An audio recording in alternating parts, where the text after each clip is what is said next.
Chicago used that name anymore. To the neighbors, it was simply the old apartment on Waverly Street, the one with the bricked windows on the 3rd floor and the flickering hallway lights that no landlord ever quite fixed. It had been built in 1923, when the city was still roaring and men in pressed suits smoked on balconies while orchestras crackled over radios. By 2024, it leaned inward like a tired old man, its bricks sweating in summer and groaning in winter. The elevator hadn't worked since the 80s. The stairwell smelled of rust and wet dust. And in apartment 3B, someone had been murdered. Clara Mendez didn't believe in haunted buildings. She believed in rent control and minding her own business. That was why she signed the lease. The price was impossible to ignore.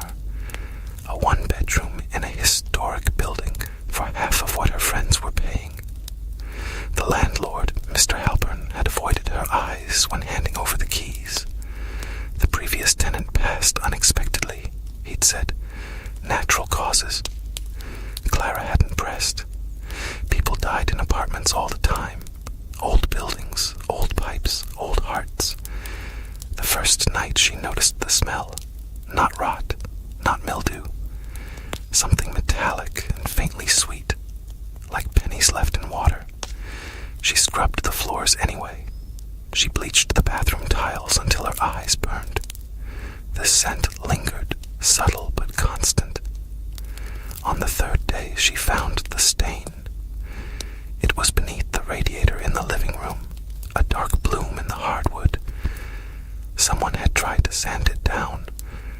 The wood there was thinner, paler, but at the center remained a shadow the size of a dinner plate. She touched it. The boards were warped. That night, the pipes began knocking at exactly 2:17 a.m. Not random clanging, rhythmic. 3 knocks, pause, 3 knocks, pause. She lay awake, staring at the ceiling. 3 knocks, like someone asking to come in. Old buildings, she whispered to herself. Old pipes. But the sound didn't travel through the walls. It came from beneath the floor. A week later, she met Mrs. Kessler from 2A on the stairs. The woman's hands trembled as she adjusted her grocery bags. "You're in 3B, she said flatly. It wasn't a question. Clara nodded. Mrs. Kessler's lips pressed into a thin line. "You should keep your windows locked. I always do. Even the ones that are bricked." Clara laughed, but the woman didn't. "They sealed them after," Mrs. Kessler said. "After what?" But the old woman had already shuffled downward. That night, 2:17 a.m. 3 knocks. Pause. 3 knocks. Clara sat up. "Stop," she muttered. The knocking ceased. Silence poured into the room, thick and absolute. Then came a dragging sound, directly beneath her bed. Wood scraping wood. She slid out of bed and pressed her ear to the floor. Cold seeped into her skin. For a moment, there was nothing. Then softly, a whisper. Not words, just breath. She jerked back so hard, she hit her head on the nightstand. In the morning, she convinced herself it had been a dream. Stress, moving exhaustion.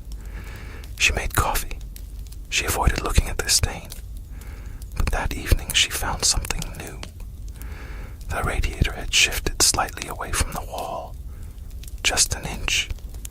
Enough to reveal a thin crack in the plaster. She hadn't moved it. She was sure of that. Kneeling, she pushed it back. It wouldn't budge. The crack widened. Plaster crumbled softly onto the floor. Behind it was darkness and a smell. Stronger now. Metallic. Sweet. Clara grabbed her phone and turned on the flashlight. She leaned closer to the hole. At first she saw only old brick, then something pale, something curved. It took her brain a long, merciful second to understand. Bone. A finger bone wedged between bricks. The nail still attached yellowed and split. Clara screamed.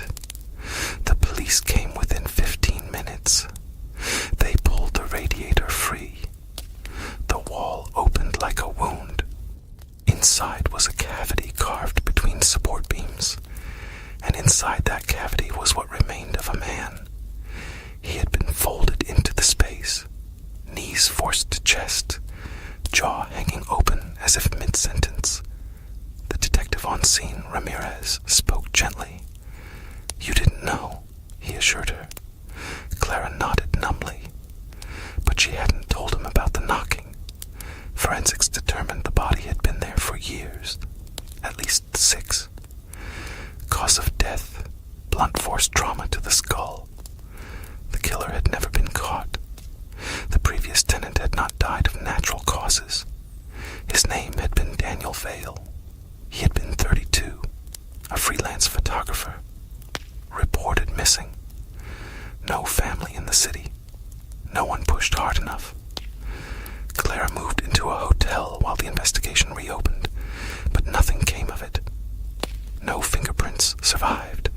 No new leads surfaced. Eventually, she returned to 3B.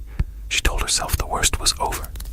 The body was gone, the wall repaired, the stain replaced with new boards, and yet the smell remained, fainter, but present. The first night back, she slept with the lights on. 2:17 a.m. 3 knocks. Pause. 3 knocks. Clara's eyes snapped open. "He's not here anymore," she whispered. Silence. Then, slowly, her bedroom door creaked open. She had locked it.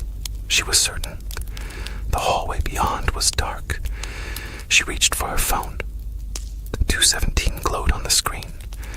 From the living room came a soft thud, like a body hitting the floor. "It's just memory," she breathed. "Just old sounds." She stepped into the hallway.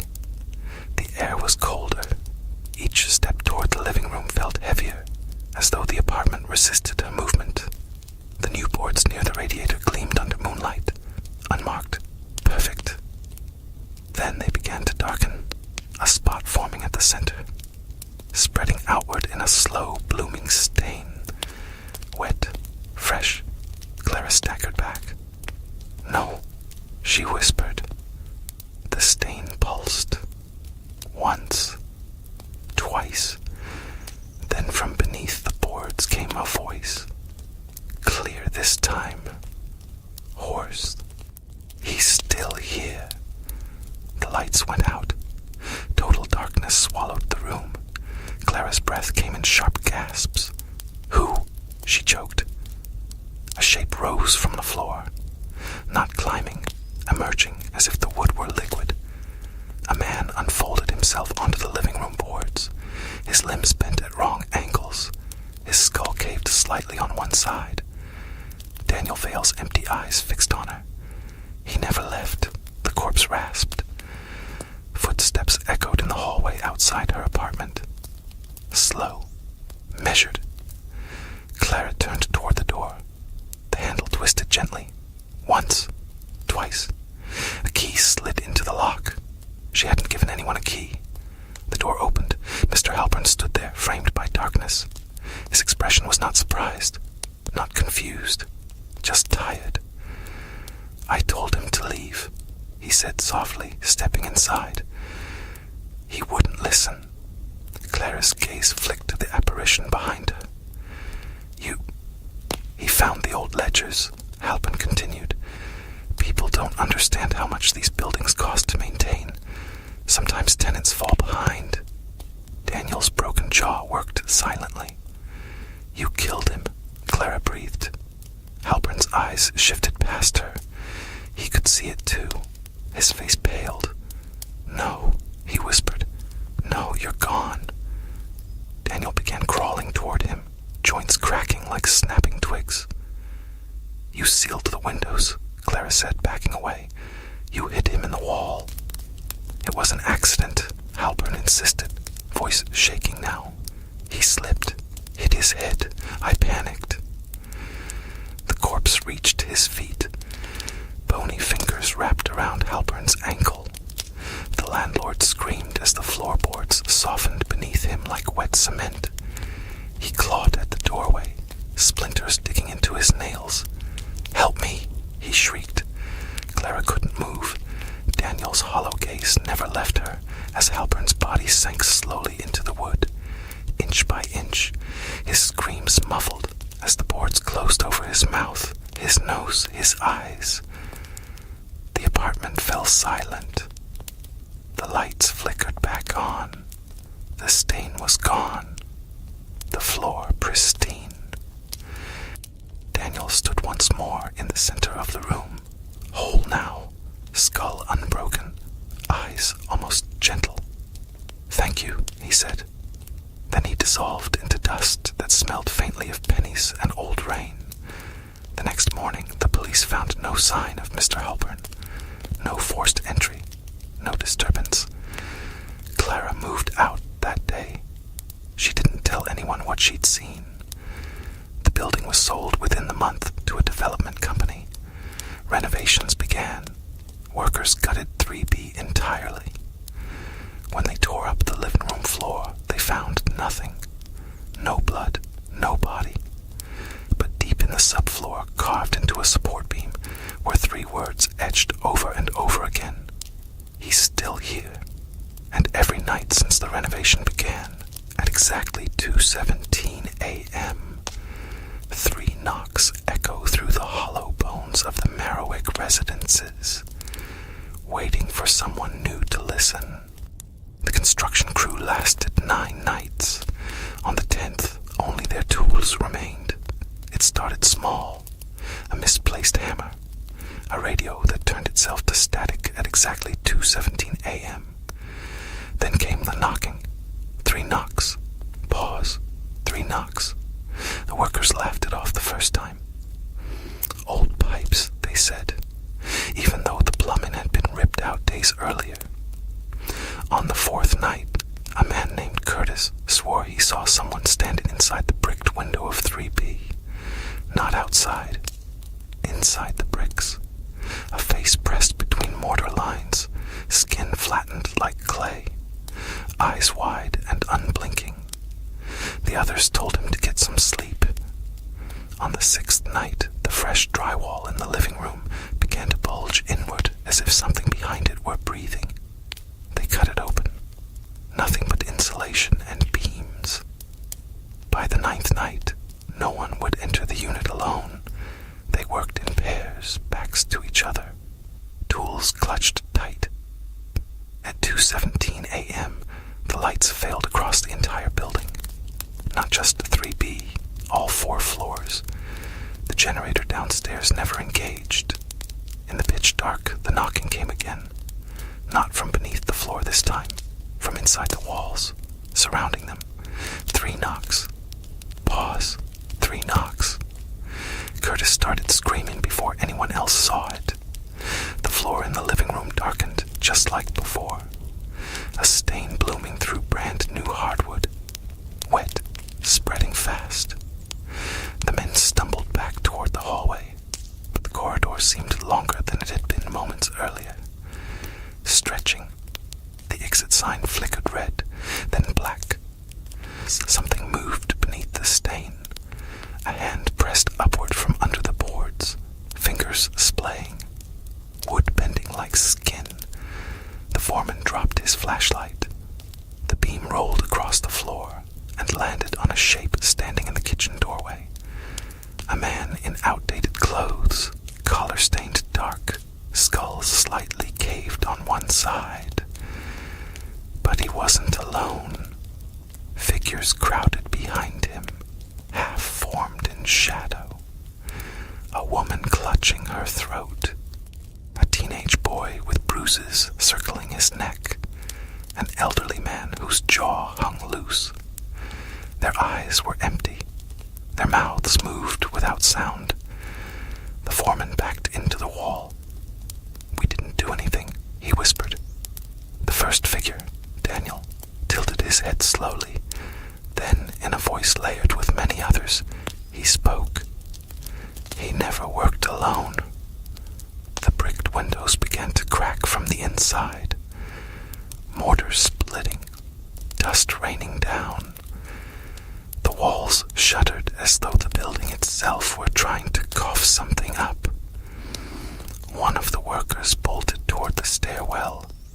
never reached it.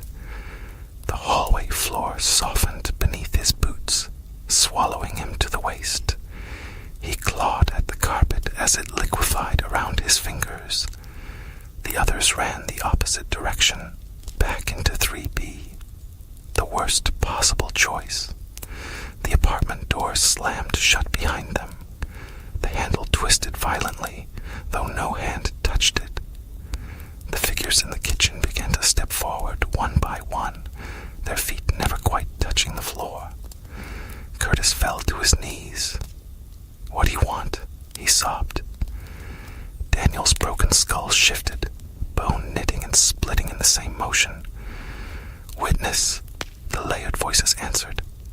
The bricked window finally burst inward, but there was no outside beyond it. Only darkness, endless and thick like tar. A wind howled through the opening, carrying the metallic scent of old blood. The figures advanced. When the police arrived the next morning, called by a neighbor complaining of structural noises, they found the building silent, abandoned, tools scattered, coffee still warm in thermoses, no workers, no signs of struggle. The 3B stood gutted to its beams. The floorboards were unfinished, raw wood stretching wall to wall. And at the center of the living room lay a dark, wet stain the size of a dinner plate. It hadn't been there the day before. The city condemned the building within a week. Too unstable, they said. Unsafe foundation. Demolition was scheduled for early October. The wrecking crew arrived under gray skies. The operator of the excavator, a woman named Elise, had worked on dozens of teardowns. She'd seen houses collapse like sand castles. Nothing unsettled her. She positioned the claw against the roof of the Marrowick Residences and pulled. The first section tore away easily. Brick and timber crumbled inward with a thunderous groan. Dust plumed into the air. On her second pass, the claw snagged something in the upper floors. Resistance. She adjusted, pulled harder. The machine shuddered. From somewhere within the collapsing building came a hollow knock.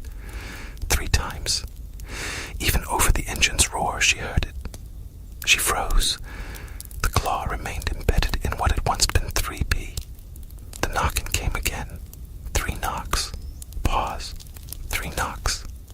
Elise killed the engine. Silence settled over the site. The crew stared up at the half-demolished structure. A section of interior wall still stood exposed. On it, beneath layers of old paint and plaster, words were visible. Hundreds of them. Written over decades in different shades, different handwritings. "He's still here." Elise swallowed. "Finish it," the site manager barked. She restarted the engine. The claw pulled free. The remaining floors gave way in a violent cascade. The building folded into itself, collapsing with a roar that shook nearby windows. Dust swallowed everything. When it cleared, nothing remained but rubble. The lot sat empty by winter. Snow covered the broken foundation. Developers stalled on rebuilding after investors pulled out, whispering about lawsuits, disappearances, bad luck. Months passed. Spring rain pooled in the cracked concrete. Weeds pushed through debris. At night, the lot was silent, empty, except at 2:17 a.m. That was when the ground shifted, subtle at first, a tremor beneath the soil. Then came the sound, faint but unmistakable. 3 knocks. Pause. 3 knocks. Residents of neighboring buildings began reporting it. A rhythmic tapping beneath their floors. The same time, always the same pattern.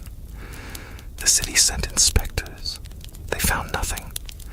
No underground pipes. No construction remnants that could explain it. One night, a security guard patrolling the fenced-off lot heard something different. Not knocking. flashlight across the empty ground. The beam caught on something pale protruding from the dirt, a shape like fingers. He approached slowly. The soil shifted. The fingers flexed. He stumbled back, tripping over broken concrete. The ground in the center of the lot darkened, dampening as though soaked from below. The metallic scent rose again, stronger than ever. The earth split with a wet crack. A hand burst upward, clawing at open air. Then another, then many. Dozens of hands tearing through soil, grasping, reaching. The security guard ran. He didn't look back. By morning, the lot was smooth again, undisturbed. No footprints, no holes. Only a faint, circular stain in the center where grass refused to grow. The city eventually paved it over, turning the space into a small parking area. Fresh asphalt, clean lines, bright white paint. People parked their cars without thinking twice. But sometimes drivers returning late at night swear their tires dip slightly in the center space, as if the ground beneath is softer there, as if something below presses upward, testing the surface. And every night, beneath layers of soil, concrete, and asphalt, at exactly 2:17 a.m., the knocking continues. 3 knocks. Pause.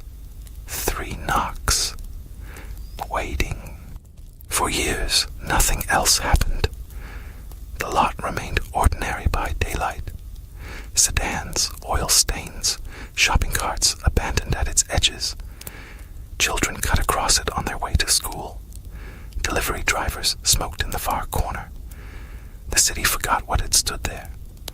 But the sound never stopped. 3 knocks. Pause. 3 knocks. At 2:17 a.m., without fail. People who lived nearby began waking at that exact minute, hearts racing for no reason they could name. Pets refused to cross the center parking space. Car alarms sometimes chirped once, just once, at 2:17, then fell silent. No pattern the authorities could trace, no cause they could record. 20 years passed. The neighborhood changed. Old brick walk-ups were replaced by glass-front condos. Cafes bloomed on corners. Property values climbed. Eventually, a development firm purchased the parking lot with plans for a 12-story luxury complex. They called it the Waverly Heights.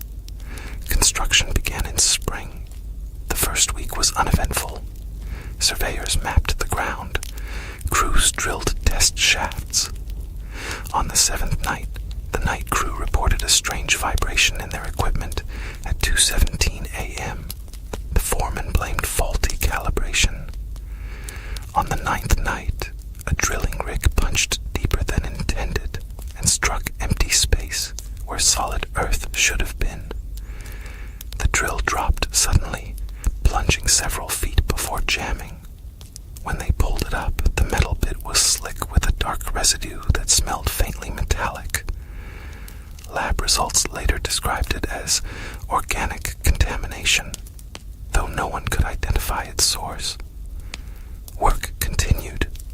Money was already invested. Deadlines loomed. On the 15th night, a security camera mounted on a temporary light pole recorded something unusual. At 2:16 a.m., the asphalt in the center of the lot developed a hairline crack.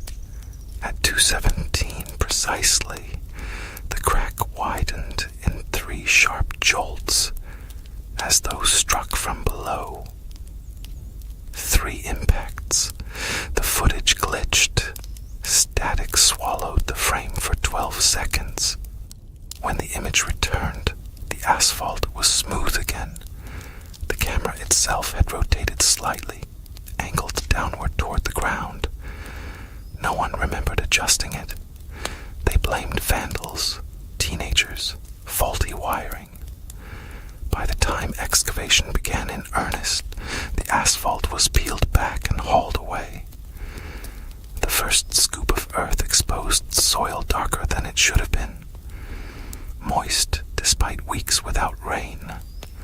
Workers joked about building over a swamp. They dug deeper. At 12 feet, they hit something that stopped the excavator cold. Not rock, not concrete. Something fibrous. The operator climbed down to inspect it. Tangled within the soil were strands resembling roots, but pale, almost white, and thicker than any tree should produce. They pulsed faintly in the light. He reached out with a gloved hand and touched one.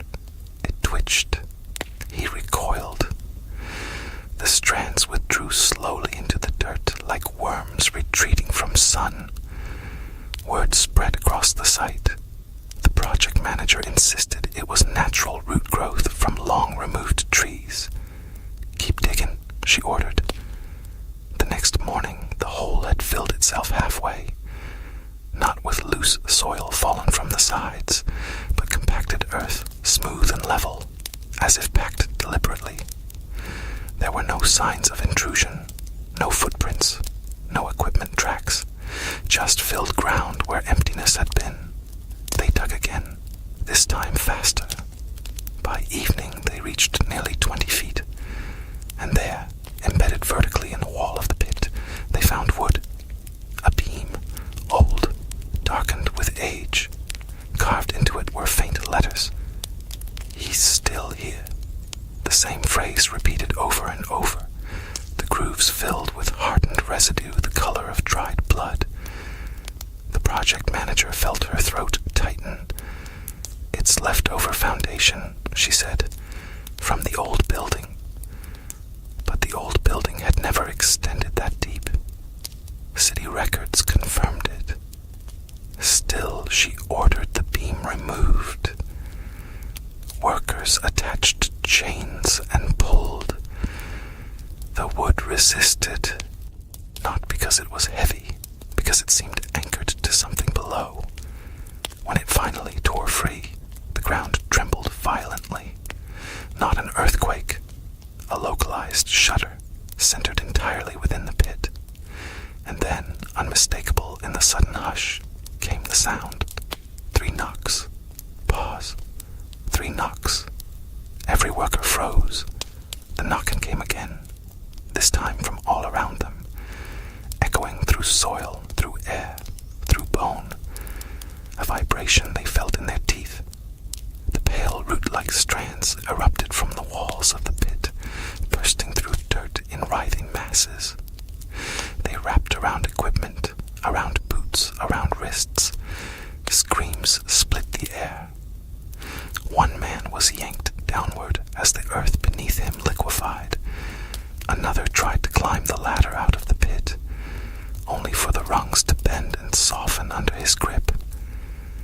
The project manager stumbled back from the edge, watching in horror as the pit seemed to breathe, expanding and contracting like a lung. And from its depths rose a smell she had never encountered, but somehow recognized. Old blood, long buried. The knocking grew louder, no longer distant, now directly beneath her feet. The ground at the edge of the excavation cracked open. A hand shot upward, grasping at open air. Then another. Then dozens. Pale, dirt-packed hands clawing their way from beneath the city. Faces followed, not decomposed, not skeletal, perfectly preserved, eyes wide with a terror that had never faded. Daniel stood among them, no longer broken, whole, calm. He looked up at the project manager with an expression that was neither angry nor forgiving, only patient. "You built over us," he said softly. His voice carried without shouting, echoing through the construction site. "You always built over us." The pale strands writhed faster, wrapping around steel beams and snapping them like twigs. The half-dug foundation collapsed inward, as if swallowed by an unseen mouth. Workers fled in every direction, abandoning machines, helmets, everything. The project manager ran until her lungs burned, until the site was nothing but a distant cloud of dust behind her.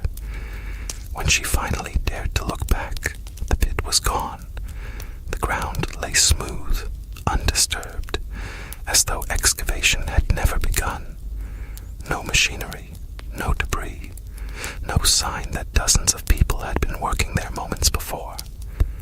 Only a flat expanse of dark soil.